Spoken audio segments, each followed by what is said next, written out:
Hello everyone, today I am going to talk to you about the American Girl computer set and show you how to operate it. This is from the early 2000s, can't remember what year. This is a computer set from the early 2000s as seen by the setup we have going on here. I do have the other pieces. This is the mouse. It is a fake mouse, but it does actually plug in, so it has a little plug-in for it. It's a little flimsy, at least on my version, but there's a tiny little computer mouse for the dolls. But the main and there's also a computer tower, which I won't pull over here right now.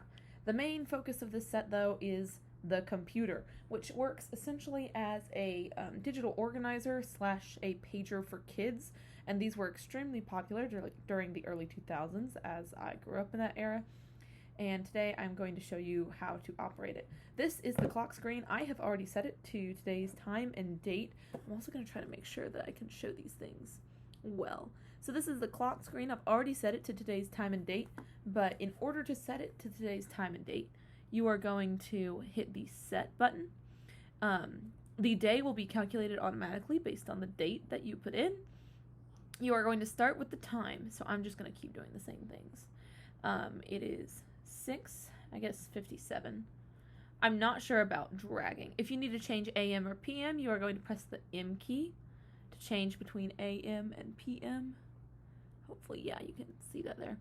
Then you are going to enter today's date, which is 2/5, and the end of the year, which is 22, and thankfully we're nowhere near the end of the decade, so it's still going to work. And of course, you could also set it to another date. You don't have to set it to today's date. If you were going to play out a story, or if you were going to use this for any stop motions, you could set it to whatever date you wanted. When you are done, you are going to press enter. And that is going to save everything, and then the day of the week will pop up here, right there. So that's clock mode. You can also, from here, if you press the S key, you can go to the contrast and sound menus. Why you would want to turn the contrast all the way down, I don't know. I have it all the way up, and it's still a little difficult to see. But if you, you can use the plus and minus buttons right here are these controls. So the contrast goes like that. You can only adjust the contrast in this menu, but the sound you can sort of always adjust. So that's the sound. You press the S key again, and these 4 keys act as the arrow keys. And with the sound, you can decrease it until it is muted. It doesn't go past this 1 bar. I don't know why, because this is basically mute. But then you can also raise it back up. All right, and then to get out of this menu, I would just press the on button again, which also acts as a mode button. If you have experience with digital pagers, figuring this out will not be that difficult, or digital pagers for kids, or pager toys for kids. All right, this is the second, this is the second mode, is what they call it. It's a phone book mode, pretty common. I already entered a fake one in here. This is a fake contact. All right, how do I? All right.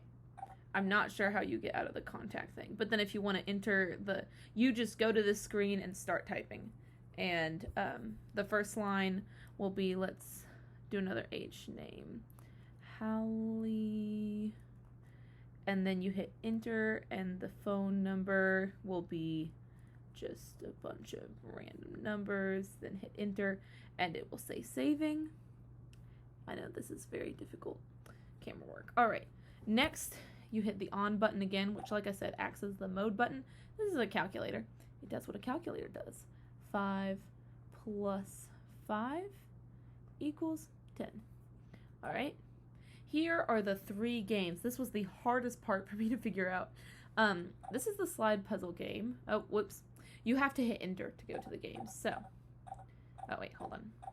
Okay, so when you're in these games, these 2 little arrow buttons right here, you're going to use those to go through the menu. There's only 3 games. And then you are going to hit enter whenever you want to play a game. It has music. This is slide puzzle.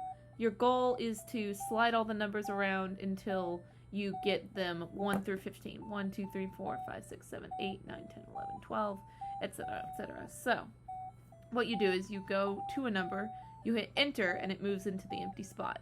And those are the only 2 things that you do. You use the arrow keys to move around, and then you hit the enter button, and it moves to the empty spot. And doing that, you can eventually solve the puzzle. If you want to quit, hit the on button. It'll tell you if you want to quit, hit enter. Alright, the next game is Follow Me. It's a repeat Simon Says type game, and like I said, these arrow keys only work for certain things, so you have to use these arrows down here. This is Follow Me, which is, I think, one of the most complex games on here, graphics-wise, but you're going to copy the computer. Alright. I haven't played this game much because I find it boring. But you use the arrow keys and just copy what it does. Very easy. And finally, Tic-Tac-Toe. This game took me forever to figure out. So, let me make sure I'm showing this to you right. Tic-Tac-Toe. And of course, it's all backwards, but okay. Select 1 or 2 players. This is going to be 1 player. You can switch between X or O by clicking the X or O keys, but then you hit enter to select. The computer will decide who goes first. We're going to go player first. Okay, now your key controls are this section right here.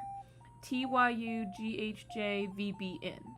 These letters, TYU, correspond to the grid. So like TYU, GHJ, VBN. So if I go for Y, see it goes on the middle spot right there. Computer played right here, so I'm going to go for the G. It's going to block me. And then I'm going to go for the H right there. And the computer is going to win against me. Wonderful, wonderful for this demonstration of a tutorial video. It took me forever to figure out which buttons were the way. It took me a long time to realize that. That is everything in this computer. You can find pictures of the front of the instruction manual online in eBay listings. That's where I get most of my instructions when I can't find the instructions to something. However, the Tic-Tac-Toe game is on the back side of the instructions that no one takes pictures of, especially when selling. So, overall, this is a great set if you can find it. It is very, very cute, and it's almost nearly vintage at this point. Yeah, I hope this video helped you, and thank you so much for watching.